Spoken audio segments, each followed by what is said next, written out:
السلام علیکم قصہ کہانی یوٹیوب چینل کے معزز خواتین و حضرات، میں امید کرتی ہوں کہ آپ سب خیریت سے ہوں گے۔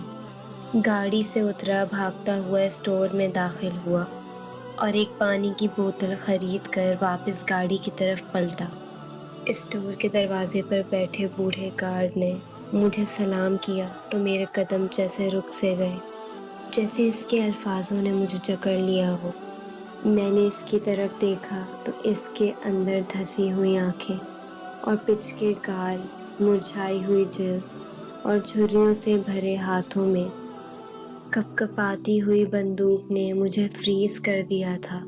میں نے پوچھا، چچا کتنے پیسوں سے تمہارے سب مسائل حل ہو جائیں گے؟ یہ سوال کچھ اس قدر سیدھا تھا کہ پوچھ کر میں بھی شرمندہ سا ہو گیا اور وہ حیرانی سے جیسے پتھر کا ہو گیا۔ پھر اس کے گالوں پر آنسو رینگنے لگے۔ وہ کچھ کہنا چاہتا تھا مگر اس کی زبان بند ہو گئی تھی۔ میں نے پرس نکالا، اس میں تقریباً 30,000 سے کچھ اوپر روپے تھے۔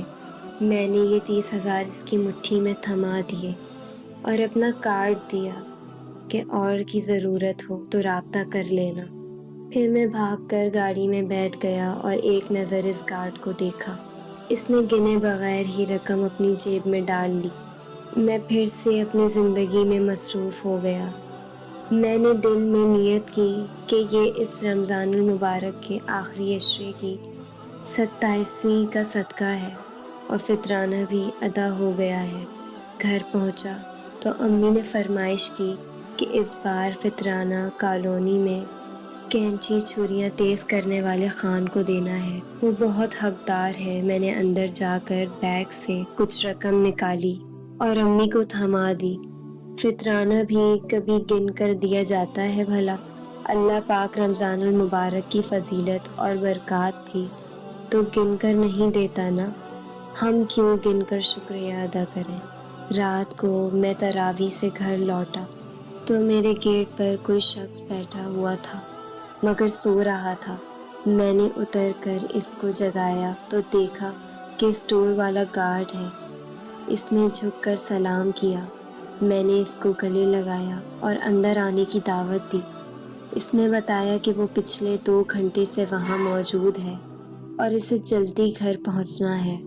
میں نے سوچا کہ شاید مزید پیسے کی ضرورت ہے اس لیے آیا ہوگا، مگر اس نے میرے دیے ہوئے پیسے مجھے واپس دیے اور بولا، آپ نے غلطی سے بہت بڑی رقم مجھے دے دی صاحب جی، گن لیں پورا 31,000 ہے۔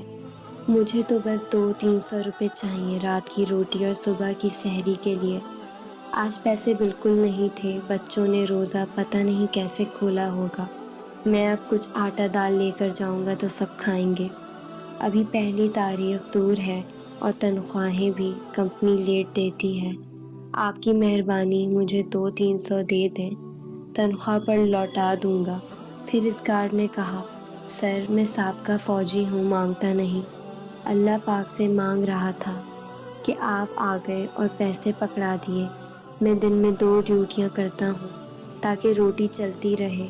3 بچیاں ہیں، گھر ہے، بیٹا نہیں ہے، بیوی فوت ہو گئی 2 سال پہلے۔ اس نے یہ سب کچھ بتایا اور جانے لگا۔ میں نے اس کو روکا اور ساری رقم اس کو واپس دی اور کہا کہ یہ رکھ لو، مجھے اپنا چھوٹا بھائی سمجھو۔ اس نے فوراً سوال کیا، سر آپ فوجی ہیں؟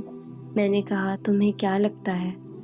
وہ کچھ دیر چپ رہا اور پھر بولا، سر ایسا صرف فوجی ہی کہتے ہیں، آپ یقیناً فوجی ہی ہیں۔ میں نے اس کو پھر گلے لگایا اور وہ پھوٹ پھوٹ کر رونے لگا۔ میں بھی رو رہا تھا اور اللہ تعالیٰ کی شان دیکھ رہا تھا کہ کس طرح سے وہ ہمارے پردے بھی رکھ لیتا ہے اور جھولیاں بھی بھر دیتا ہے۔ میں نے اس کو خود سے الگ نہیں کیا اور دل کھول کر رونے دیا۔ لانس نائک محمد بخش، 65 کی جنگ کا بھرتی، 71 کی جنگ کا غازی، اس حالت میں کیوں تھا؟ بہت سے سوال تھے جو میں نے اس 73 سال کے بوڑھے سے پوچھنے تھے، مگر یہ وقت نہیں تھا۔ وہ مجھ سے جدا ہوا تو میرے ہاتھ چومے اور سر نیچے کر کے پیچھے ہٹا۔ مجھے سلیوٹ کیا اور اندھیرے میں گم ہو گیا۔ اگلے دن میں نے اس سے ملنے کا ارادہ کیا اور اسٹور پر گیا تو حاجی صاحب نے بتایا کہ وہ 2 دن کی چھٹی پر ہے۔ میں نے ان سے اس کے بارے میں کچھ پوچھا تو وہ بولے، رہنے دے سر، بہت دکھی کہانی ہے اس بابے کی۔ اللہ کا ولی ہے، جو مانگتا ہے مل جاتا ہے، مگر پتہ نہیں اپنے رب سے بھی زیادہ نہیں مانگتا۔ مشکل سے روٹی چلتی ہے، رشتہ داروں نے بھی خوب لوٹا اس کو، بچیاں رخصت کر کے قرضے میں پھنسا ہے۔ ہم جو آج ہیں تو اس کی دعاؤں سے۔ دل سے دعا دیتا ہے، میرے چھوٹے بھائی کی یونٹ کا ہے، 20 سال سے میرے ساتھ ہے، پہلے میرے ساتھ ہی تھا 6 ماہ پہلے ایک میجر صاحب نے اس کو اپنی کمپنی کی وردی دے دی ہے۔ تنخواہ وہ دیتے ہیں، مجھ سے پیسے وہ لیتے ہیں۔ کہتے تھے کہ کمپنی کا ہوگا تو محکمے والے تنگ نہیں کریں گے۔ 7 بچیاں ہیں، 4 کی شادی کرتی ہے، 3 باقی ہیں۔ مانگتا نہیں ہے کبھی، تنگی ہے گھر میں، لیکن کبھی مجھ سے بھی نہیں کہتا۔ کہتا ہے فوجی اگر ہاتھ پھیلا دے تو اس کی فوج اور اس کی وردی کی توہین ہوگی۔ بچیاں پڑھ رہی ہیں، ساری بچیاں تعلیم یافتہ ہیں۔ میں نے سلام کیا اور وہاں سے چلا آیا۔ دل میں عجیب سی کھلبلی مچی ہوئی تھی۔ 2 دن بعد میں صبح ہی اس اسٹور پر پہنچا تھا، مگر وہ نہ آیا۔ حاجی صاحب آئے تو میں نے اس کے بارے میں پوچھا تو وہ بولے، علی بخش بیمار ہے۔ میں نے اس کا پتہ لیا اور اس کے گھر پہنچ گیا۔ گاؤں میں شاید سب سے غریب اور مفلس گھر تھا۔ لوگ اس کو ملنگ فوجی کہتے تھے۔ میں نے گھر کے دروازے پر دستک دی تو اس کی بیٹی نے باہر آ کر پوچھا۔ میں نے اپنا تعارف کروایا تو وہ فوراً بولی، جی چاچو، مجھے پتہ ہے آپ کا، اندر آ جائیں۔ میں اندر گیا تو محمد بخش چارپائی پر تھا اور اس کے سر پر پٹی بندھی تھی۔ ٹانگ اور جسم بھی زخمی تھے اور بخار بھی تھا۔ میں نے پوچھا تو کہنے لگا، سر مجھے بھیک راس نہیں آتی کبھی بھی۔ آپ سے مل کر واپس جا رہا تھا تو کچھ لڑکوں نے لوٹ لیا، مارا بھی بہت اور پھر باندھ کر جھاڑیوں میں پھینک گئے۔ بھلا ہوا ایک پیزے والے رائڈر کا جس نے مجھے گھر پہنچا دیا۔ میں نے اس کو اٹھایا، گاڑی میں ڈالا، ہسپتال لے گیا۔ علاج شروع ہوا تو پتہ چلا کہ چاقوؤں کے گھاؤ تھے، جسم میں زہر پھیل گیا تھا۔ ہلدی لگا کر علاج ہو رہا تھا، کیونکہ پیسے نہیں تھے۔